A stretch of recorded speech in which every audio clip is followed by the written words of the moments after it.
Hey guys, over here, and today I'm going to be showing you guys how to play and defend against the different types of zone defenses in 4v4 hoops. I kind of felt obligated like I had to do this video because I've been playing for so long, but if I should do more videos like this, let me know. For RNBA or any other league for that matter. I'm doing this video in one cut, so don't mind, the pauses or anything, which I'm probably going to be taking a lot of pauses in this video, but don't mind those pauses. Whether you take this video serious or not is solely up to you, but this is for the players who seem to keep losing and actually want to improve their game for the most part, because I start to feel bad when I see the same people losing and teams disbanding. So I thought this video would be a good idea for those players who are trying to have a shot at winning. For the most part, I think off-ball defense and transitioning is a very crucial part when playing 4v4, and knowing where to cut an offense is just as important. Your teammates just have to know where to be at the right time and cooperate with you to help each other, by either popping up or being hungry to receive the ball. It's so much more than simply just scoring, which, there's a lot of SGs, I think, just because they could score a lot of points that they're basically, good at 4v4 when it's way more than just scoring. The goal of this video is to obviously, see new faces start winning and becoming the face of the league rather than just the same players winning over and over. I think helping players actually improve and, actually know how to play against certain defenses and defend against them will overall improve the competition in hoops. For better or worse, hopefully this doesn't affect my team's chances at winning. But regardless, let's dive right into the video and start with man-to-man. All right, so here's man-to-man. I know this code is kind of big, but just bear with me. All right, so basically, to counter man-to-man, it basically solely depends on how well your teammates can pop up. So either one of these two guys should basically pop up for this guy. One of these guys. So if you guys are in this position, another position you guys can pretty much do. Instead of the basic position like this where you have two top cutters and one bottom cutter, is if you have one person half cutting and one person top cutting. So it looks something like this. This way you definitely have more space of cutting. So basically let's say the person with the ball is going over here. The half cutter can obviously can pop up up here, and the top cutter can either go this way, or the top cutter can go this way, and same for the bottom cut. They can go this way or this way, depending on positions and how well the defenders are guarding. So basically, man-to-man is very easy. It's really all about being patient and not being, scared when you receive the ball or anything like that. It's basically just a patient game. So you shouldn't, get nervous or anything. Just play at your own speed, play at your own pace, and you should be able to score every possession without any problems, especially if your teammates are cutting, good for you. So basically, I kind of want to show you guys. How to really cut, because a lot of people, cut a different way, and sometimes the cut can be good, and sometimes the cut can be kind of bad. And this is kind of what separates, some shooting guards from others. Besides their shooting, obviously, but basically, some people cut like this. Some people, I'm gonna show you an example of what not to really do, kind of stay away from. All right, let me change my screen real quick. So I'm gonna show you an example of what shooting guards usually do that you probably should stay away from when you're cutting, especially at top cut. So I'm gonna show every position, but I'm gonna start with top cut. So some people cut like this. So they kind of make it difficult for the point guard or whoever has the ball to hit that, because they're kind of cutting alongside the the 3-point line, right? Instead of like straight. It just makes it kind of more difficult because you got to understand, the defender is most likely in front of you, so they're gonna have to make a very accurate pass if they want to get it over, and without the defender, jumping to catch that ball. So I'll probably stay away from cutting alongside the 3-point line just to avoid that. Some other people usually cut like this. I'm gonna show you what some people do. They do like this. And so while this may work where you're just pressing A and D, sometimes they may be on top of you, or they may be on you to where like you have to get more open, so just cutting, with A and D, and especially doing this where you're basically going to that side without, going yet. So you're basically pre-going to that side, and they can basically predict where you're about to go. So I would first stay away from using A and S or S and D, together. And I would try to refrain from, just solely relying on A and D. And you're probably wondering, what do you do then? So you wanna keep using A and D, obviously, because that's the direction you're going. But there's another way to really do it, rather than just pressing A and D to, just get open. You might want to do a little bit more so you can really get the defender off of you. So this is what I suggest. I would basically suggest utilizing your shift lock, and shift. I would basically utilize your shift lock. And what I mean by that is, so let's say you're going, in the mid, right? You're waiting for the point guard to make his move. I would say do something like this, where you can kind of get them off you, kind of fake them out a little bit. I think this is very reliable, because just that little jump that you do, it usually gets defenders kind of confused, and it'll literally just help you, get more open, get more space. It'll make the point guard feel more comfortable, passing it. So overall, I would suggest, doing this instead. Obviously, only pressing A and D. I wouldn't use I wouldn't use A and S or like this, where you're kind of just, going like this, or S and D. I would suggest you just use solely A or D, whether you're going on the left side or you're going on the right side. So remember, basically, as all you're doing is just faking it out like this. And if it's not open, you cut like this. Try it again. So you're basically walking in third and then cutting. When you're open, you're cutting shift lock. That's basically, I think that would basically help your chances of getting open, and kind of confuse your defenders. So I think it's a good indicator when you use shift lock that they're ready for to receive the ball, instead of and please don't cut like this, because that's just, I just wouldn't suggest doing that. Some people kind of cut like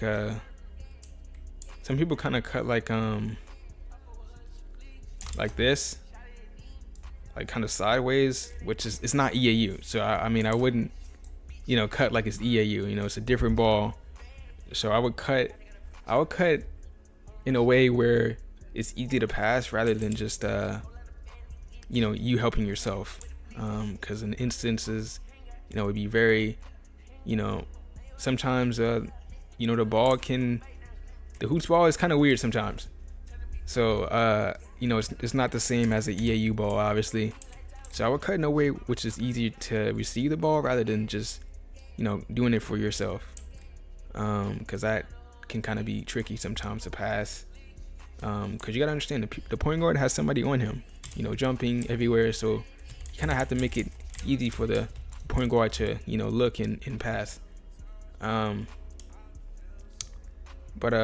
for the most part, it's basically just utilizing your shift lock and only going to shift lock when you're ready to receive the ball, and getting them off you. Make sure they're not on you. And you know if you're popping up, kind of want to just, you know, cut a little bit up, you know, kind of like that. And I always say cut near the out of bounds, so they don't overthrow it, you know, because if you, let's say you pop up, right, and then you're just going, you know, forward, they'll probably overthrow it because they don't expect you to come up, right? So you always want to, try to, you know, tell my teammates to kind of cut near the out of bounds line, so you can have more space, you know, to make a decision or a pass back, etc. That's kind of what I, you know, usually tell them regarding that. Same for half cut. You know, if you're half cutting, wait till your point guard makes a move, and then you just kind of pop up like this. Yeah, kind of cut, yeah, near the out of bounds line if you can, just a little bit. You don't have to be too much, since you're half cutting. But yeah, I would just say kind of just orbit around, if that makes sense. And yeah, that's basically, you know, same thing, you know, for the bottom cut. You know, the bottom cut, kind of got to get them off you, you know. Yeah, kind of just get them off you, fade it out if you have to. And that's pretty much it regarding that. You kind of want to just, for the bottom cut, you kind of just want to know where to be at. Same for the top cut, you just want to know where to be at. Like if your point guard is right here, somebody has to be wide. So I think getting wide, you just have to know where to be. I wouldn't suggest, you know, the half cut, you know, cutting right here, like in front of the point guard, because that's going to clog a lot of things, and it would basically clog like any passes that the point guard may have, like either to the top cut or, you know, the bottom cut.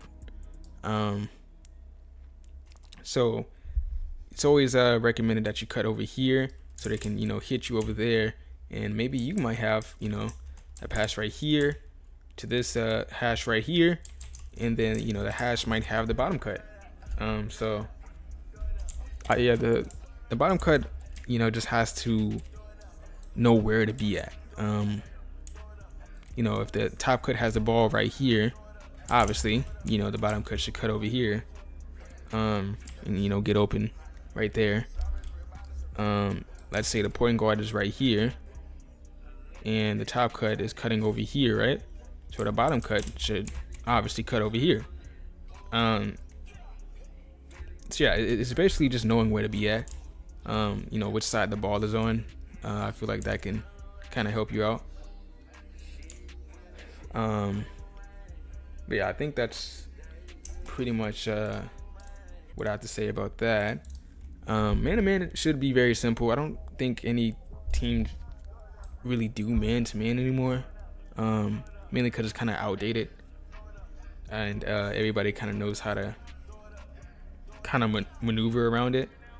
But yeah, that's pretty much how you basically surpass man to man. Oh, and I forgot to mention, basically this is kind of a little visual of the cut I showed earlier. Basically it being done in game. So this is AK, one of the best SGs, you know, in hoops. This is basically kind of how he cuts. He basically goes out of shift lock when he's cutting, and then he shift locks when he's ready to receive the ball, which gives him that leverage of being that wide. So I'll show it again. Basically, he just indicates using shift lock that he's wide. And he does, yeah, look at that. I'm saying AK does the same cut every time. And that cut right there will help you get more wide. Like, look, he does it again. Like, they're not expecting it, right? So that same cut, if you if you're able to kind of get yourself open like that, it will make you that much more efficient as an SG. So here we go. Show it in slow motion real quick. He's basically not expecting you to go that direction, so you can't be too predictable, especially on the top cut. You just want to be hungry for the ball, for the most part. People ask me, why do you get K got bait? Because he's consistent for the most part. It's very, sometimes it's rare to find consistent RNBA players, and he's one of those consistent players. If you're consistent, like you'll be that much more efficient in the league, because that's what 44 essentially is. At the end of the day, is just who's more consistent, who's not making as much mistakes, because mistakes are crucial, especially in 4v4. It's not like 5v5 where you can make a mistake and then get it back, again instantly. Like, it's kind of not like that. You kind of have to work harder in 4v4 to get a steal. But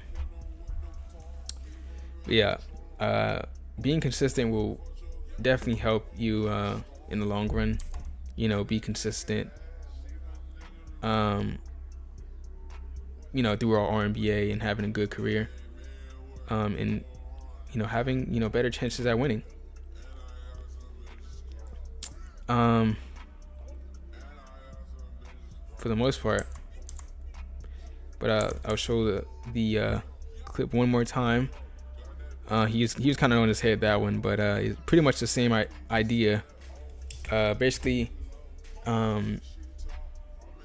using shift lock to indicate that you're ready for the pass, and basically just utilizing that shift lock to kind of confuse your defender. Just kind of confusing your defender. And notice how he's not even curving too. That's the thing about it. He's just going straight like this. And he's going straight with. He's not curving like this. He's not, doing like this. He's just going straight after the cut. And that's basically the way to do it. So yeah, basically as we discussed, the half cut would pop up right here. So let's give it a scenario real quick. So let's say the point guard is right here. Obviously, we'll kind of orbit around the point guard, and make sure if you're half cutting that you pop up to where the defender isn't on you. Make sure you're wide. If you're not wide enough, obviously, one, it's going to be hard to pass, and two, the PG is probably not going to pass you solely because they can see you on their screen that you're locked. So please don't be egotistical and just say pass when you're not open, because that can kind of get frustrating if you're not wide. So let's say the point guard goes over here and the half cut cuts up like this. Let's say the top cut cuts over here and it's not wide. Let's say it's like let's say the defender is basically locking him down right here. So let's say instead, let's say the top cut cuts over here. All right, then the point guard may have the guy down here, the bottom cut. Okay, so that's one play. Another play is, let's say it's the same thing. The top cut cuts over here, and let's say the bottom cut is locked. Let's say the bottom cut is absolutely locking this guy, right? If that's the case, then the point guard will probably pass to this guy, and then the half court might pass to either the top cut, that's maybe the top cut has a shot right here, or maybe the top cut is popping out for the bottom cut that's coming down here. But let's say hypothetically speaking, you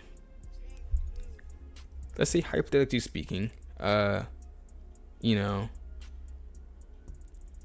the half cut has a lane, right? Let's say the half court has a lane, like a lane. All right, let me get rid of this. Let's say the half court has like a lane down here, right?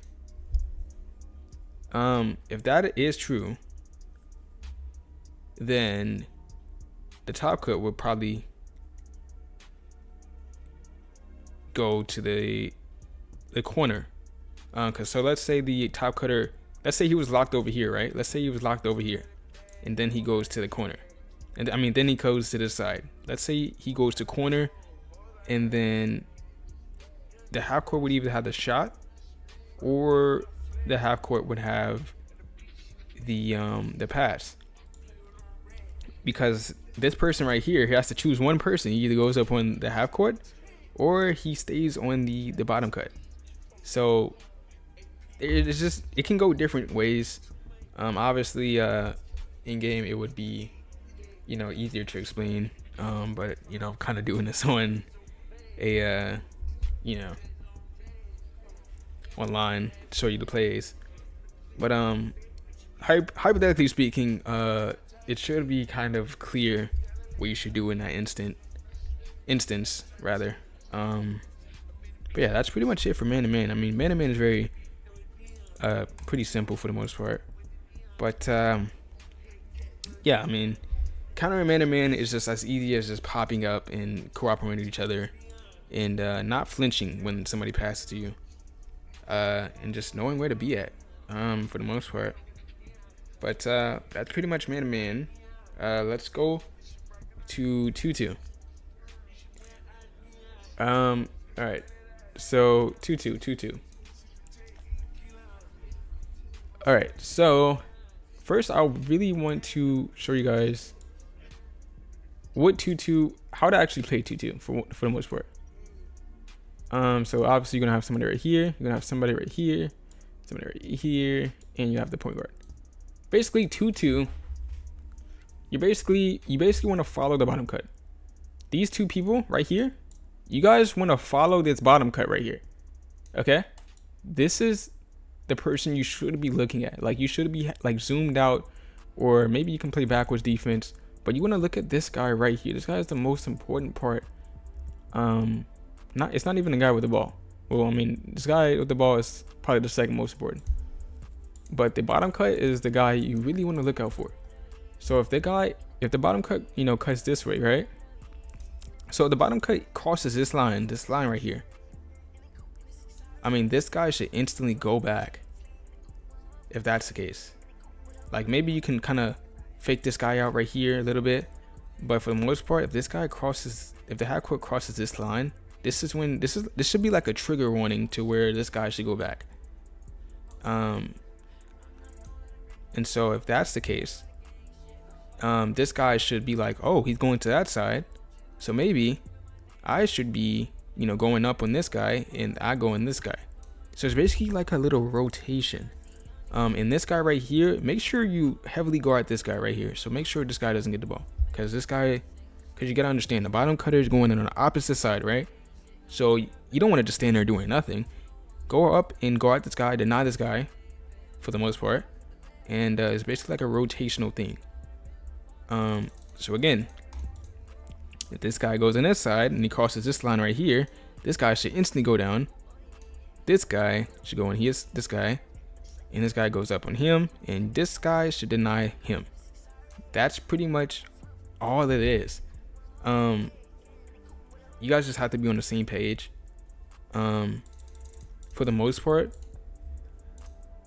if this guy's in the middle, you guys need to deny this guy. Try to help your chops. Like, try to help deny this guy for the most part. I mean, this guy is just in the middle doing nothing, right? And because you gotta understand these guys in the top, these guys at the top, they have to worry about this guy. So help your tops out by denying this guy. And that's pretty much all it is to it. It's basically just helping each other out. So you guys should actually be up here, honestly. And if this guy goes on this side, like, remember, this is a trigger warning right here. That's when you instantly go down. This guy goes right here, you go right here, and it basically just stays like that, you know. And same way, you know, I mean, this guy shouldn't be all the way down here. He should be like maybe like right here. So let's say, because you gotta understand, the person with the ball, right? The person with the ball is literally going to follow the bottom cut. So most likely, he's going to try passing to this guy because of the link, right? So if you know this guy should, one, be right here. This guy should start going over here because he knows the point guard is going to pass to this guy. And this guy should instantly go back. You can kind of bait this guy a little bit to make him go back, so this guy right here can, you know, come right here. But for the most part, that's pretty much all it is. It's just helping each other out. Because wherever this guy goes, whether it's here or here, that's usually where the ball is going to go. So obviously, if he's going that side, right here, then the ball is definitely going to go to this guy. This guy's going to back up and throw it right over to this guy in the corner. So 2-2 is all about, you know, helping each other out and denying. Now, I'm going to be showing you guys how to deny 2-2. With that being said, I mean, if let's say the team is playing this type of defense, right? Honestly, if the team is playing this type of defense, it's really up to the point guard to actually, you know, handle things, you know? So the point guard, for one, should be a little bit closer, so it forces both of these guys to kind of come near, like, towards the point guard, right? And so if, basically, whether you're in VC or something, you know, the point guard can kind of call out who they're going to hit and call, and this bottom cut should start going over to that spot. And either, you know, the point guard is probably going to shoot the ball, or the point guard is going to say it in VC who they're going to hit. They're going to tell him to pop up, and then they're probably going to pass to him in that, you know, top half court will have the pass to the corner. That's pretty much how it's going to go down. It kind of has to be quick. So this person right here, you have to make a decision, because if you hesitate for 1 second, this guy right here is going to pick up on you. You have to make a decision. And for the most part, if you're playing the hash, make sure you're by the out of bounds line. Because if you're by the out of bounds line, look, it gives you so much like space, not only to decide if you want to shoot or pass, but it gives you so much space for this guy to not like catch up to you, right? So you want to give yourself a good amount of distance from the ball, so it gives these guys a harder problem, right? So sometimes, you know, the point guard can like pass to the bottom cut instead of having to hit the link. But for the most part, that's pretty much how you play 2-2, and that's how you know, defend against 2-2. So yeah, again, if the point guard passes to this guy, and, you know, the bottom cut starts cutting, sometimes, you know, this guy right here is gonna start going down, and you're gonna be in a dilemma where you have to make a decision because this guy's closing in on you, right? So you can't. This is where I was talking about where you can't be scared. You just have to make a decision. You can't be scared, because the moment you're scared or hesitate, this guy's gonna be on him, and then you're gonna be screwed, because now the the bottom cut has to go all the way over here, and then you're gonna have to reset it, and then it's gonna be a whole new situation where you're gonna have like 10 seconds or 8 seconds to make a decision. So again, you have to make a decision. You have to be close near the 85 line as well. So that's what I forgot to mention that. Make sure you're like closer to the 85 line so you can be closer to the shot, or you can have the pass. And this guy can't do anything about it because it's gonna be too fast for him to do anything. And he's gonna have two defenders he has to worry about. Well, he's gonna have to worry about guarding two people because this guy is not gonna be able to catch up. So hopefully that kind of helps you guys. So yeah, again, last time I will say this: when you're playing against 2-2, make sure, for one, you're by the out of bounds line. Make sure you're by the 85 point line. Make sure you're by the 85 point line. Kind of pop up like this upwards. Because you know the PG, if they pass you, they're probably gonna pass up here, right? So you kind of want to like cut a little bit upwards like this, you know, to kind of separate yourself from, you know, this guy right here. And let me give you a good demonstration real quick on what I mean. Kind of do like this. If you're, you know, hash, you want to cut like right here. I mean, you want to be like right here, right? And you can like stand still, you know, just wait for the ball. And you can kind of cut up like this, you know, not too far, you know, because you want to get a little bit close to the 85 point line. So you just kind of, you know, cut a little bit up just so there's no mistakes, and you'll be ready for the ball. And when you receive the ball, again, you'll either have, you know, the pass, or you have the shot, because this guy right here is not going to be able to catch up with you. So you have to make a decision. So once you get the ball, boom, here, shoot, and that's pretty much how you play against 2-2. You know, if you don't have the shot, let's say the guy comes up on you, you can get the ball and quickly just 75 to that guy. And again, don't worry. And a lot of people get nervous about, you know, overthrowing it or whatnot. Just, again, be calm. You know, it's not going to go over him if you just have the right power. And just, you know, just lob it over.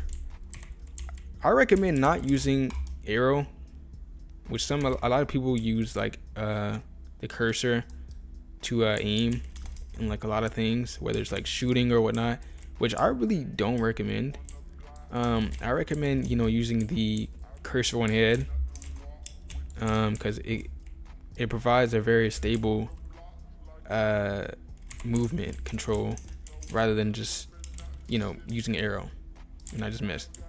So I would really recommend using, you know, arrow on head, because I feel like that provides a more, you know, stable control. And plus it helps when you're passing, because when you pass with cursor, it kind of, you know, it's kind of have to be a little bit more accurate with it, rather than just, you know. So me personally, I prefer you guys, you know, use cursor on head, but you know, it's really kind of preference when it comes to that. I know Flex used to use cursor, and then he switched to cursor on head, and we saw a great improvement from that guy. So you know, I would recommend you guys use cursor on head for the most part. But that's pretty much it for 2-2. We can go ahead and go 2-1-3 for the most part. And yeah, so 1-3, you know, 1-3 was started being really used during like season either 4 or 5, I believe. And pretty much what 1-3 was it was basically consisting of, let's see, 1-3. It was basically consisting of one guy attacking the point guard. It'd be a bottom cutter. There'd be somebody right here, person with the ball. So this is basically 1-3. And again, going back to that 2-2 thing about the worrying about the bottom cutter. You kind of want to just scope that bottom cutter. For the most part, 1-3 is basically where you basically want to, this middle guy right here is following where the ball goes. That's basically all it is. You know, man to man was basically started being used, you know, season 1 through pretty much season 1 through 4 for the most part, and it kind of died down after that. Maybe it was kind of used for later seasons, but 2-2 was kind of used during like season 3, season 2 maybe, and man to man was pretty much just season 1. So 1-3 kind of, you know, started around like season 4, season 5. And again, yeah, it's just this middle guy following where the ball goes. So let's say the PG passes to this guy. Most likely, the bottom cutter is going to cut to this side, right? In that case, whether the bottom cutter cuts to this side, this guy instantly goes down. You don't worry about this guy, because you have this person who worries about where the ball goes, right? That's basically all 1-3 is. And then let's say this guy comes all the way back here. You know, this guy stays on him. That's basically all it is. And then, you know, you can go into 2-2 or whatever, or you can do man to man. But usually, after you do 1-3, they usually go into 2-2, and that's how you kind of like form this kind of thing where the defenders don't know where to go, right? So that's basically where 1-3 is. For the most part. It's basically just following. It's basically just a middle person following where the ball goes. And in an instance, this is basically how you counter 1-3, which is it's been countered a lot lately. I think a lot of people understand how to counter it now. But you gotta understand, like, defenses are, you know, developing and changing within every season. So obviously, there's going to be some new counters. There's going to be new defenses. And, yeah, for the most part, this is how you kind of 1-3. Let's say a point guard passes this guy. Okay? This guy is going to try to, well, for one, this guy is going to try to, you know, go to this guy, right? So where would this guy go, you may ask? Well, this guy is probably, you know, one, going to try to follow this guy, or he's going to stay right here and, you know, get prepared into 2-2 and wait for this guy to kind of come over here so this guy right here can drop. So it will be too fast for that to happen, right? If the guy's already up here. So basically what they're going to do is this guy's going to go opposite. Instead of going towards the ball, he's going to go opposite. And then this guy is going to pop out. He's probably going to pass to either this guy or he's going to pass to this guy. And this guy is not going to know what to do because he's going to have two defenders to guard, right? So basically, some teams will even go out of the way to do something like this, because teams, the teams that's doing 1-3 is going to know they're going to do that a lot. So they're probably going to tell this guy to kind of drop a little bit, right? So in that case, you pretty much, for the most part, do the same thing. But you have to be very fast because, again, this guy drops. So you have to be really fast with your decisions. So if the point guard passes to this guy, right? He's going to try, this guy's going to go here this guy's gonna drop, and look, this guy's gonna be even closer to this guy. So this guy right here is the most important guy, because you have to make a decision really fast, because you gotta understand he's closer to you. So usually this guy's gonna go to this side instantly as soon as this guy, his point guard, passes, because he knows this guy's gonna be wide, because the mid guy right here is obviously gonna go where the ball is. So this guy instantly is gonna go to the opposite side so they can go into 2-2. So you have to this guy has to hurry and make a decision. So this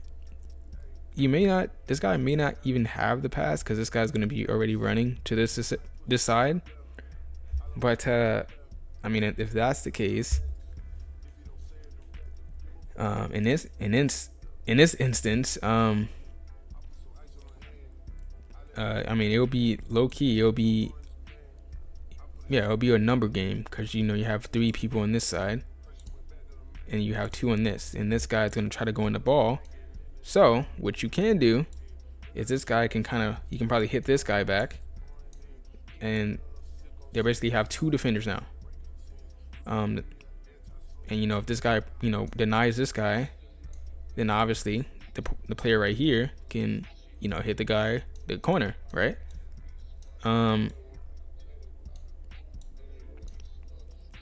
But if this guy doesn't deny this guy and he stays on the corner, then this guy is probably going to try to guard this guy, and this guy is probably going to try to go back to the point guard, and then it's going to be too fast. But I mean, if they do go into 2-2, that's not the worst thing in the world, because let's say they do low 1-3, right? Let's say they do it like this: low 1-3. If they pass, you can make them go into 2-2, and then you would just repeat what I taught at the beginning of how to counter 2-2, and that's basically how you would counter this defense, because they're trying to go into 2-2 on you. That's basically kind of what 1-3, like, the point of it is essentially, is making you guys hit the paint. So that's why, again, hitting playmaking from the paint, if it's not 5v5, is kind of not a great decision. I mean, it could be if your teammates operate like that. But let's say this guy has the ball, he's gonna try go opposite side. This guy's probably gonna go here, and it'll be a number game from here, because this guy's gonna try to go out of the person with the ball, and this guy's probably gonna drop. If you do hit this guy, you're probably gonna go into 2-2 on you. You're probably gonna go into 2-2. The bottom cutter is probably gonna cut, back here, because he didn't get the ball. So they're trying to go into 2-2.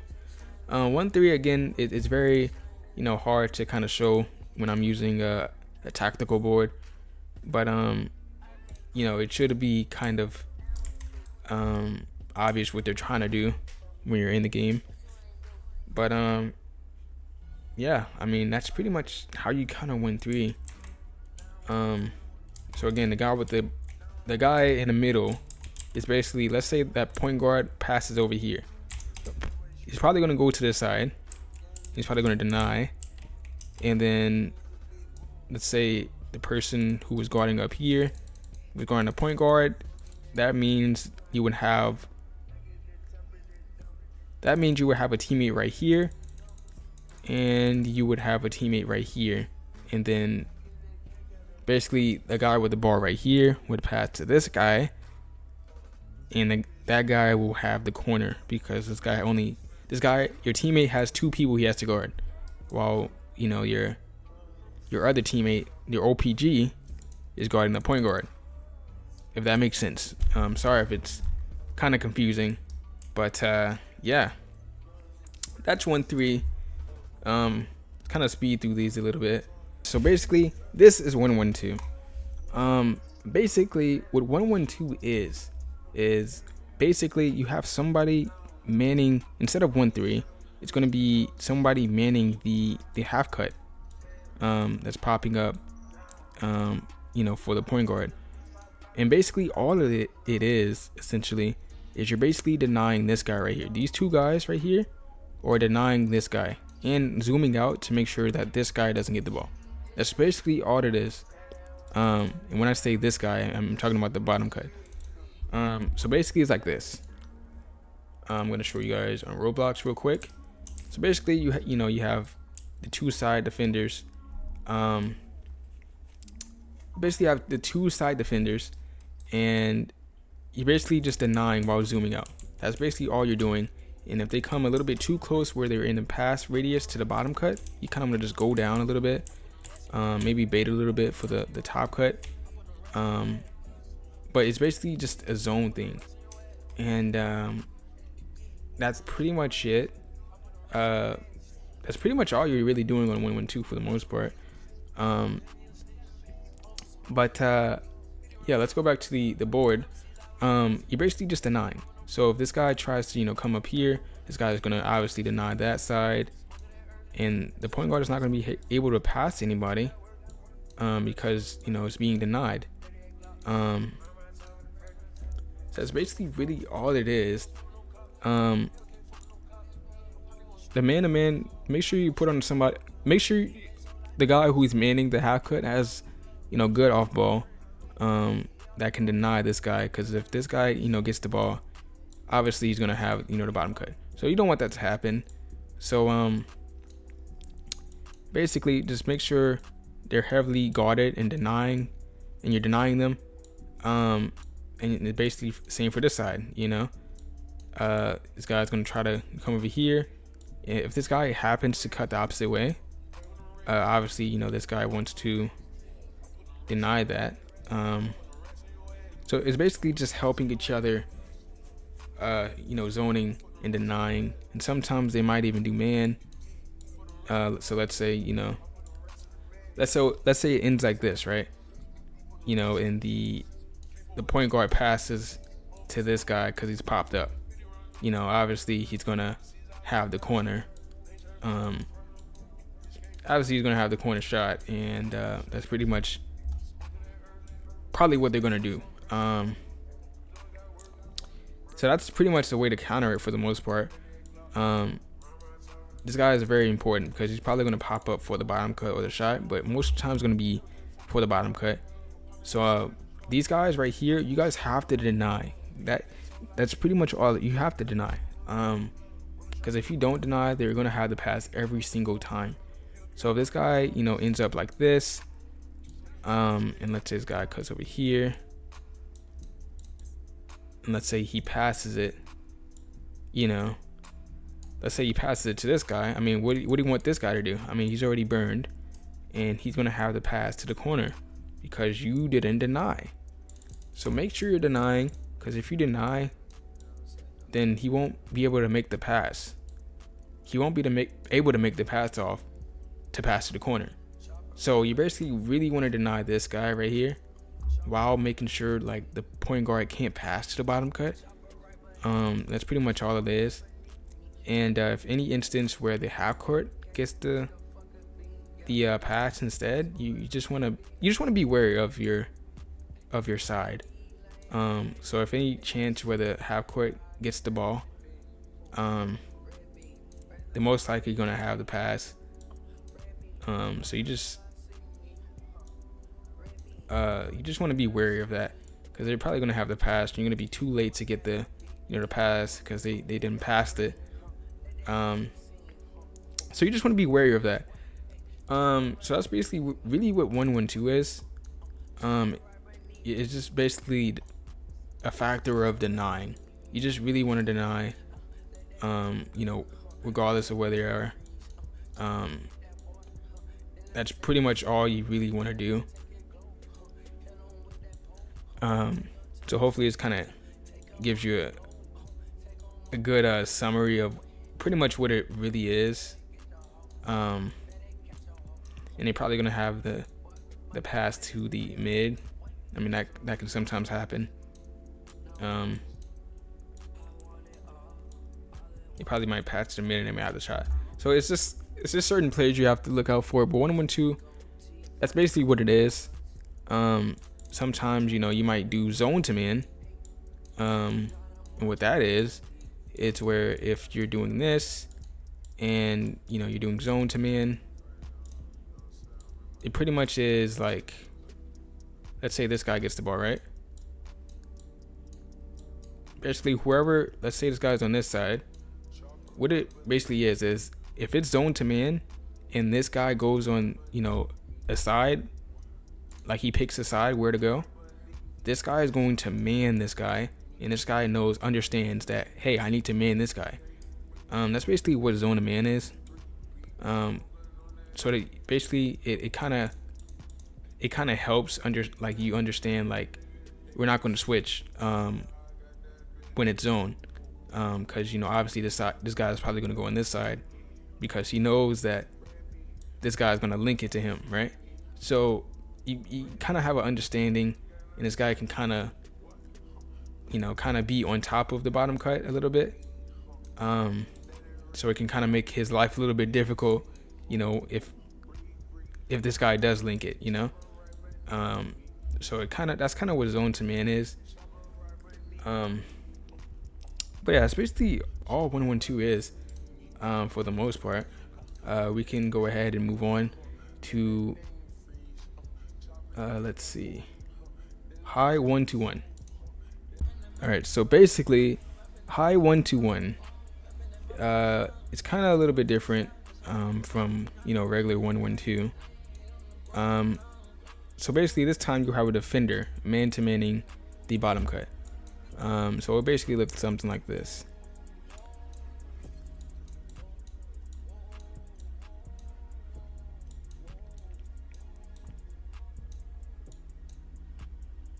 So basically look kind of something like this, right?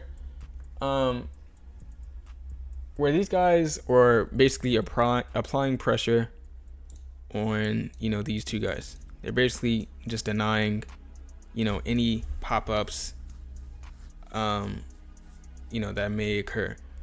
That's basically what they're doing. It's basically like 1-1-2, but they're playing higher. They're basically playing higher than, you know, your traditional 1-1-2. So they're basically denying even a half cut. So they're denying that guy while managing, you know, the top cut. You know. So instead of zoning the top cut in 1-1-2, they're basically zoning the half cut. Is essentially what they're doing. And this guy, the point OPG, is pushing the point guard back, and while these guys are, you know, still kind of playing high. You know, every time the point guard goes back, that's how, you know, much further you know, these guys are going to play up, you know. And it's kind of hard to make the pass if they're in the middle. So this guy really has to try to get wide for the point guard. Again, using that cutting method I showed earlier, using your shift lock and unshift locking. That's basically all there is to it. So they're basically just playing higher on this guy. So what this guy has to do to counter it is you just kind of want to get them like close, if that makes sense. And then you want to make your move. You want to make a decision. So if the PG goes this side, you just kind of really want to try to get wide, because the more that they're focused on you, that's the amount of time that somebody else is going to get wide down here, and he's going to probably have to pass. But I don't think that's going to happen. Well, yeah, it could happen if they're too focused on you. And if you just try to pop out, and this guy's going to have to try to go on you, and this guy's going to worry about this guy. And you may even have the pass over this guy, or, you know, the point guard will pass to you, and then you'll definitely have the bottom cutter all the way down here. So it's just kind of helping each other out, and not, you know, giving bad cuts for the most part. That's basically how you really counter high 1-2-1. for the most part. So it's basically just helping each other out. Again, it'll be easier to show it in game, but just look at some R&B games of some teams, using it and counter it. So basically, again, 1-1-2 is basically just playing high on this guy, while these guys are they're basically trying to trap this guy to go in the middle, while denying this guy behind them. So you're basically just zooming out. So again, I'll show you guys in Roblox.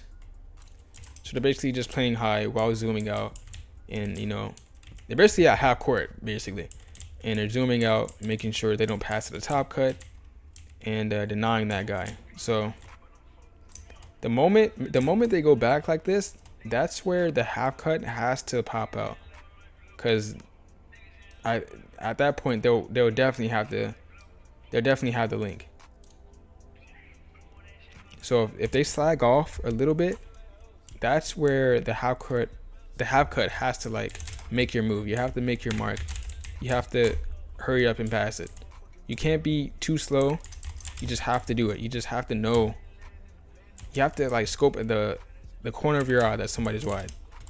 You just have to be aware of the court and your surroundings when you're cutting. So if there's somebody right here and somebody right here, you just have to kind of get open. You just have to get open. And if they're focused on you, if there's two people focused on you, there has to be somebody wide. If there's two people focused on you, the bottom cutter is obviously probably gonna. Not the bottom cutter. The guy guarding the bottom cut is probably gonna focus on this guy.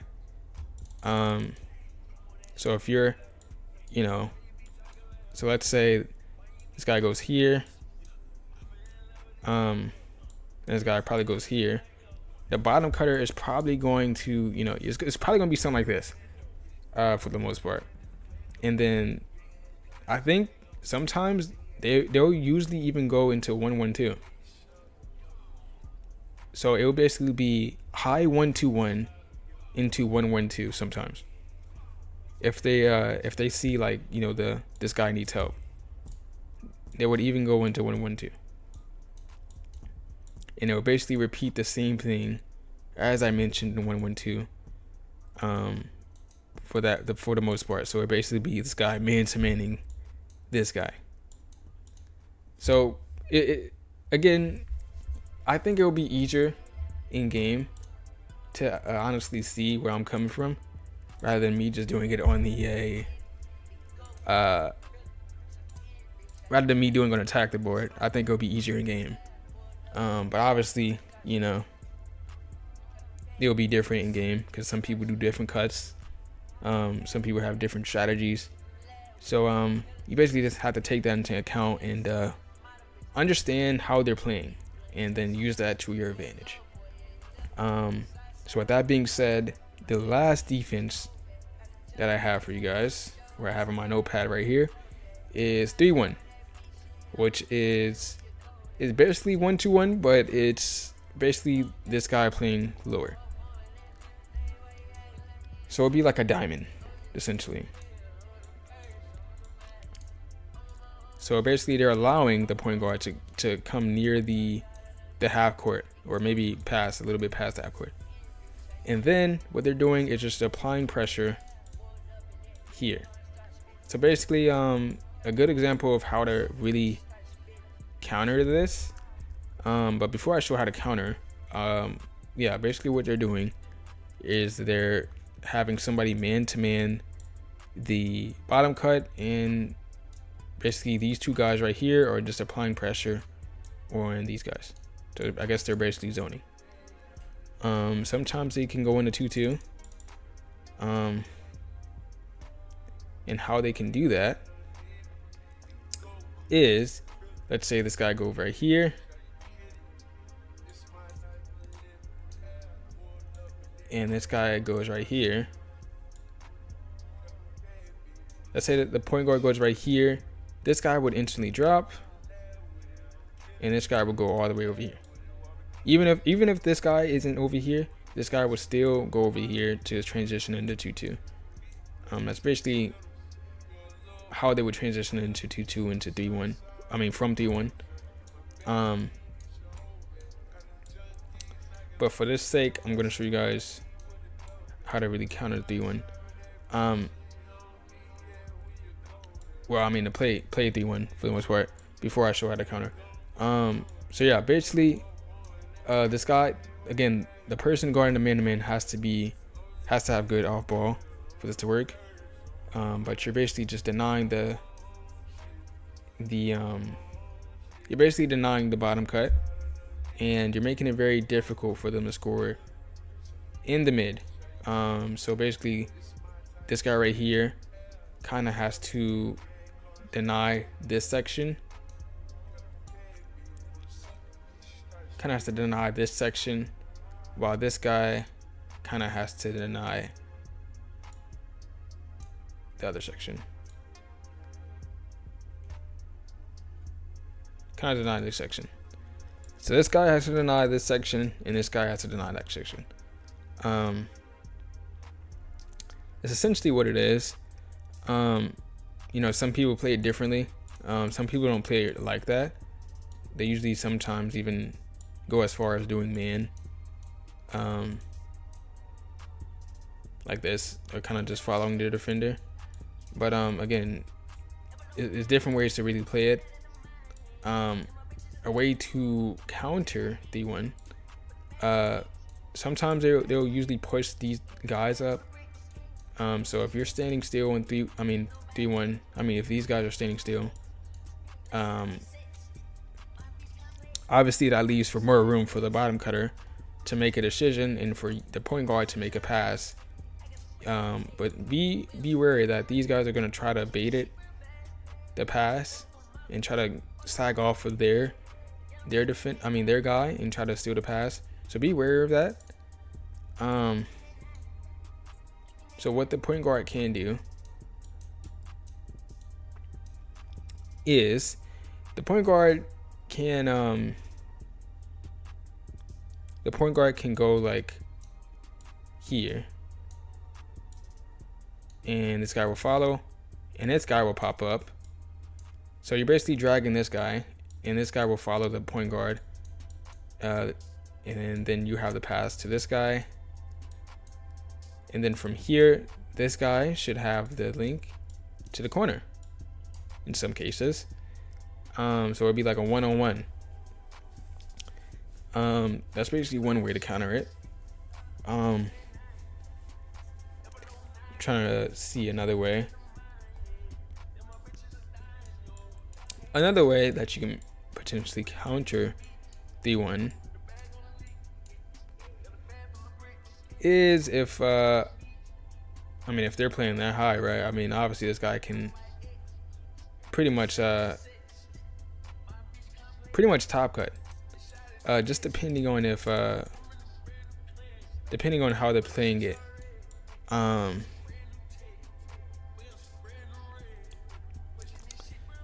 This guy could top cut, depending on how they're playing it. If they're playing like this, then in this case, you'll just have the one-on-one. So this guy will cut over here, and the bottom cut will probably cut over here. And if he denies it,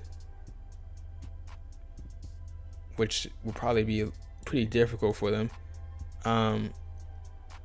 so the top cut can probably go all the way to the corner, and you'll probably have the link to the hash that's standing, and then they will have the link.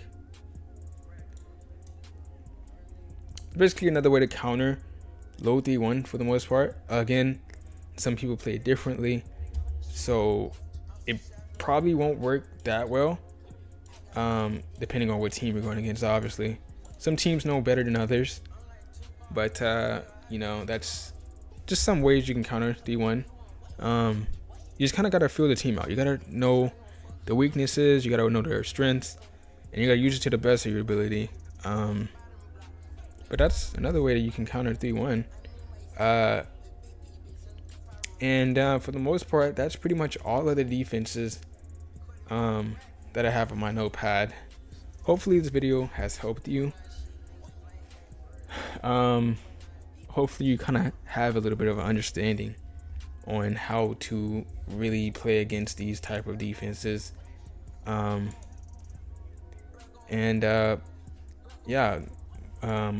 you have any questions about any of the defenses or what I meant by, something in the video, please feel free to reach out to me. I'll try my best to respond. And my advice, for the most part, to really do good in RNBA, my advice is to be consistent. That's basically my advice. Like, please try not to make as much or many turnovers. Really focus, lock in. I came from a different community, and it's to me, it's not that difficult to not make a turnover. If you just know how the hoops physics work and everything. I mean, I have 10,000 games, I can't really speak, but it's just knowing, just playing at your own pace. You don't gotta rush. You have 24 seconds, so I mean, if you have to, just use those 24 seconds wisely. Basically just playing at your pace, not rushing, being consistent, and just having an understanding of how to play good off-ball defense. I think that will get you far. I think being consistent is probably one of the most important things, because again, a lot of people, they try to flex that they can quick shoot and whatnot, but like, personally, I'd rather somebody who's more consistent than somebody who can just make tricky shots. It's just one, tricky shots are, tricky, but two, it can really cost your game to win, if you're in a close game or something, that because of them taking a hard shot that's not needed rather than a simple shot. I just prefer somebody that's consistent. That's why I have K-Got-Bait. K-Got-Bait is a very, very consistent guy, and this is why he'll definitely go far. I mean, he's considered one of the best bottom cutters, simply off of his consistency. So same for Zoe. Zoe is very consistent, which puts him up there with the top bottom cutters. So I mean, if you're trying to improve, just work on knowing the footing, like really knowing the hoops footing, whether you're fading out, just knowing the hoops footing. And I just missed, but just knowing the hoops footing, the 85s, the 75s, getting a little bit familiar and comfortable with shooting those shots, because when you do it in game and you get past two, you'll be ready. So just kind of shooting the same shot over and over. I mean, it seems redundant, but it's very, very impactful in game when your team needs a bucket, and you'll be that guy who can make all the shots that's needed, because they're going to be relying on the bottom cut most of the times for the points. So I think just being consistent, once again, it's going to be the most helpful advice I can give. And just popping up, being aggressive, for the ball, cutting up, like I said earlier, cut straight, don't cut like this, because that's I don't like that cut a lot. I don't like that cut. It's not a very good cut, because one, you're very passive, when you're cutting, when you're doing this, instead of being dominant and acting like you want the ball, so just things like that. Hopefully this video can help you. Again, if you have any questions, please DM me. And I think that may be it for the most part. Honestly, if you have any troubleshooting 85s, just a quick method I use. Just imagine there's like an invisible line where you're walking straight, or where you're walking straight. Just imagine there's an invisible line, because like when I'm mixing, I just go straight. I walk straight. I imagine there's a visible line. I don't know. I just imagine there's a visible line, and I just jump into it. That's pretty much all I do. You just kind of know how far you are. That's basically all I do, and it just goes in every single time. I think I started doing that because I didn't know at first where the 85-point line was. Mainly because I was kind of new starting out. So I kind of just developed this habit of jumping into the shot to kind of make sure I have the right footing. And ever since, I just kept doing that, and it just helped me get the right footing. And it's very helpful when you're shooting over like 2 people or something as well. But it's very, for the most part, it's very helpful, rather than just lining it up like this, like some people do. Kind of just line it up, you know. I feel like that's, I don't know, you have to be very precise when you do that, so that's why I just kind of jump into it. But I think that's all the advice I have for the most part, guys. Thank you for watching the video, and again, if you have any questions, please feel free to DM me, and don't hesitate to. I'll try to respond. And yeah, thank you for watching.